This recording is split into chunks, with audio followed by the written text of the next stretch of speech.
Selamat pagi, sahabat tanah negeri. Kita bertemu lagi di sini di satu hari yang begitu dingin. Sekarang kita berada di kawasan sekitaran Gedung Gede Pangrango ya, mana nanti kita akan melakukan perjalanan menuju daerah Kota Bogor. Di situ nanti kita akan mengunjungi sebuah situs atau monumen bersejarah yang menceritakan tentang perjalanan sejarah revolusi di Indonesia. Oke, nanti kita akan kunjungi tempat tersebut. Kita lanjut nanti.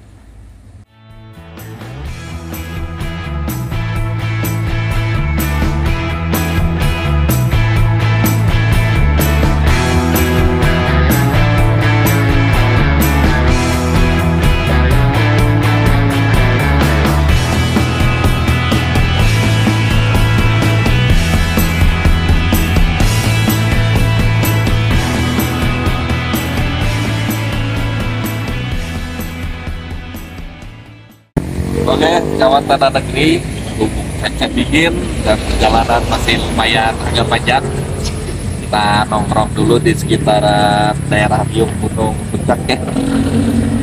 Tempatnya view-nya pembongkaran tempat lebih terbuka.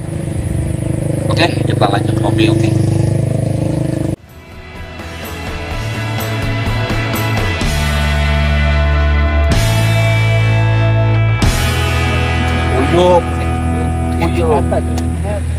Uyup barengan saling pandang-pandang kan ya. Itu banyak kan.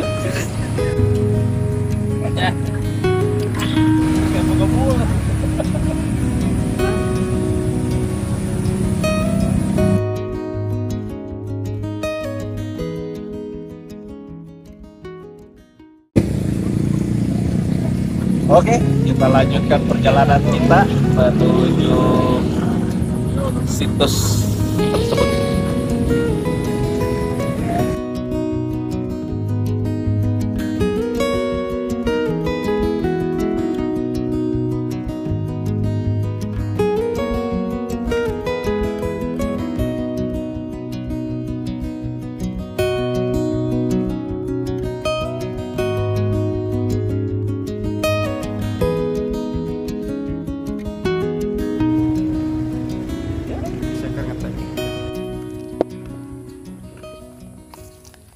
Oke kawan-kawan, kita telah sampai di tujuannya. Kita telah sampai, kalau orang sini menyebutnya makam Jerman. Di sini tempat sejarah bagaimana sebagian ada beberapa orang bekas pasukan Jerman yang lebih kita kenal mungkin kalau dulu ketika Perang Dunia Kedua, yaitu pasukan.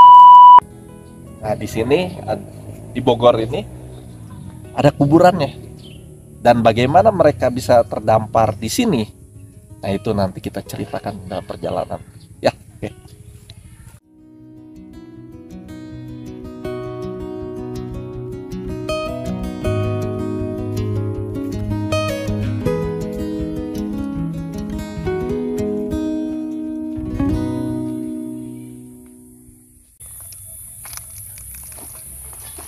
Oke sahabat tanah negeri, di sini tertulis sebuah prasasti ya, untuk menghormati tentara Jerman yang telah gugur.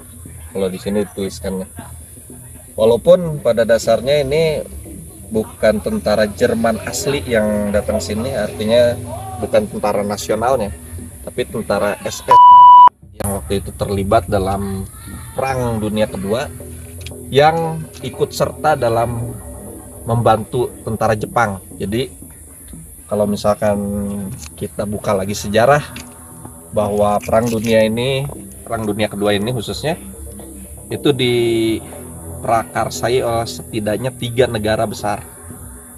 Salah satunya Jerman yang oleh Hitler, lalu Jepang, dan Italia. Mereka ini menjadi satu kesatuan untuk menguasai dunia, swada itu ekspansi ke dunia. Jepang itu memulainya ketika terjadinya perang dunia kedua. Itu dia memulainya dengan menyerang pangkalan Amerika di Pearl Harbor, yang seharusnya waktu itu Amerika sendiri tidak tertarik untuk mengikuti perang dunia kedua ini. Sedangkan yang perang Eropa yang waktu itu dimulai oleh Jerman, yang hari ini kita kenal nantinya bahwa pemicunya adalah itu menguasai Eropa dan menguasai sebagian Inggris, yang nantinya endingnya kekalahan terbesarnya adalah ketika di Rusia. Nah, sahabat tanah negeri, yang kita lihat hari ini di depan kita, ini jajaran makam tentara Jerman yang gugur. Di sini ada sekitar 11 makam dan 2 diantaranya tidak bernama. Yang di depan ini tidak bernama, di mana mereka ini meninggal sebagian besarnya karena sakit ya, karena sakit dan juga karena kejadian Indonesia bersiap. Jadi kalau misalkan kawan-kawan bisa searching di Google atau apa, keadaan Indonesia bersiap itu ibaratnya peralihan dari masa-masa penjajahan ke masa kemerdekaan, yang waktu itu masih banyak laskar-laskar. Nah, kejadian laskar-laskar ini belum menjadi tentara ya, harus diingat, belum menjadi bentukan tentara republik pada waktu itu, tapi masih bentuk laskar-laskar. Dan mereka pada waktu itu memburu mantan-mantan tentara Jepang atau orang-orang asing, penjajah-penjajah Belanda kalau versi mereka, dan mereka dibantai. Jadi ada masa-masa Indonesia yang disebut Indonesia masa-masa kelam, yaitu masa-masa Indonesia bersiap, yaitu di mana semua tawanan-tawanan atau orang-orang barat, baik itu Belanda atau orang intinya yang berbeda warna dengan orang Indonesia, lalu tentara Jepang, itu banyak yang atau dibunuh oleh para laskar pada waktu itu. Nah, di makam ini juga beberapanya menjadi korban dari hal itu. Jadi kawan-kawan tanah negeri, mereka ini, para tentara Jerman ini, sebagian besar adalah marinir-marinir Angkatan Laut Jerman. Jadi mereka itu datang ke Indonesia waktu itu melalui memakai kapal selam yang biasa kita kenal dengan U-boat. Jadi U-boat di sini adalah kapal selam tercanggih pada waktu itu dalam Perang Dunia Kedua, di mana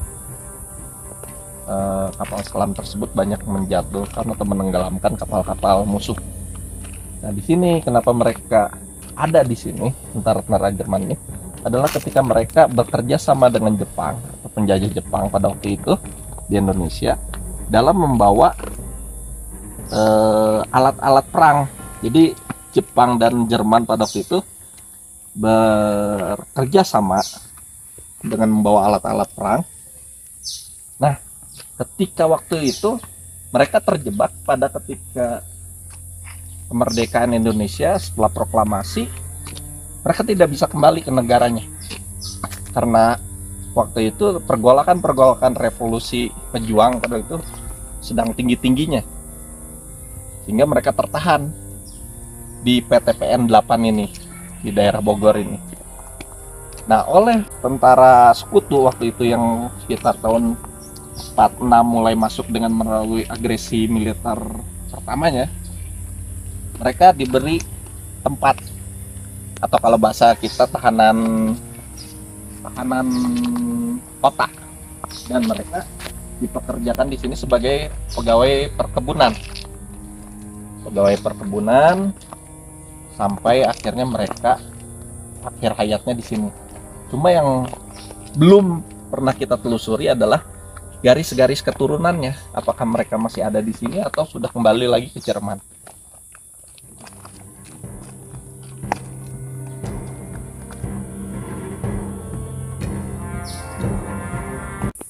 Nah, yang dua ini di sebelah kiri dan kanan saya, ini adalah makam prajurit tak bernama. Yang tadi yang saya katakan bahwa mereka ini adalah korban dari Indonesia bersiap, di mana tidak tertulis nama dan pangkatnya. Sedangkan di makam yang lain nanti kita lihat itu tertulis nama semua. Nah, kawan-kawan, di sini bisa kita lihat semua bahwa di sini tertera nama dan juga tanggal lahir serta tanggal kematiannya. Nanti bisa dilihat semuanya. Di sini sudah ada namanya semua.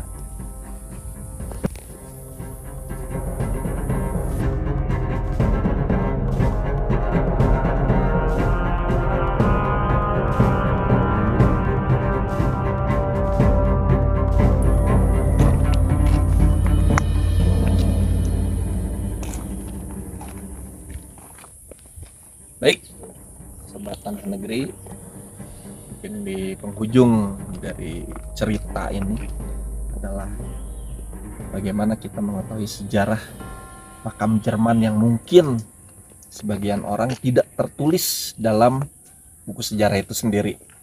Dan makam Jerman ini juga membuktikan bahwa sejarah itu tidak selalu ada tertanam di benak-benak kita hari ini. Padahal sejarah itu amat penting. Sejarah itu bisa sebagai petunjuk bagaimana negara ini bangkit atau berdiri.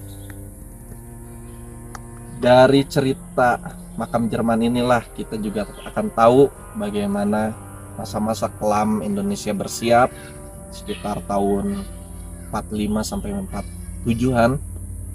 Setelah agresi, di mana cerita laskar-laskar memburu para tawanan-tawanan atau orang-orang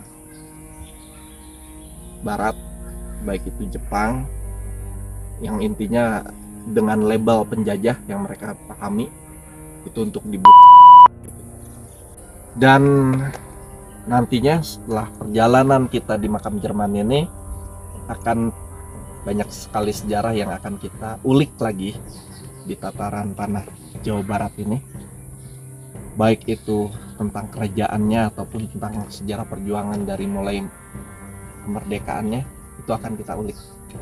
Tempat-tempatnya saya yakin banyak yang eksotis dan banyak pula tempat-tempat yang istilahnya perlu kita gali supaya kita tahu masih banyak cerita-cerita yang harus kita ketahui. Dan kenapa kita harus paham sejarah? Supaya spiritnya atau semangatnya itu masuk ke dalam generasi-generasi muda kita hari ini, yang notabene mereka tidak tahu banyak tentang sejarah dan lebih banyak menghakimi melalui sejarah-sejarah yang ada di sosial media, atau lebih tertarik dengan mitos-mitos atau urban legend hari ini. Nah, itu kita tidak mau terjadi, sebab dengan ketika mereka lebih mengetahui tentang urban legend atau apa segala macam tentang kuntilanak yang kayak seperti itulah, maka yang di benak mereka tidak ada lagi jiwa-jiwa perjuangan untuk merubah suatu tatanan di negeri ini menjadi lebih baik. Tapi kalau dengan sejarah, mereka akan lebih baik, sebab mereka akan mengacunya dari sejarah itu. Baik, sekian, terima kasih untuk para kawan Tanah Negeri. Kita akan bertemu lagi di episode selanjutnya. Tonton terus. Terima kasih.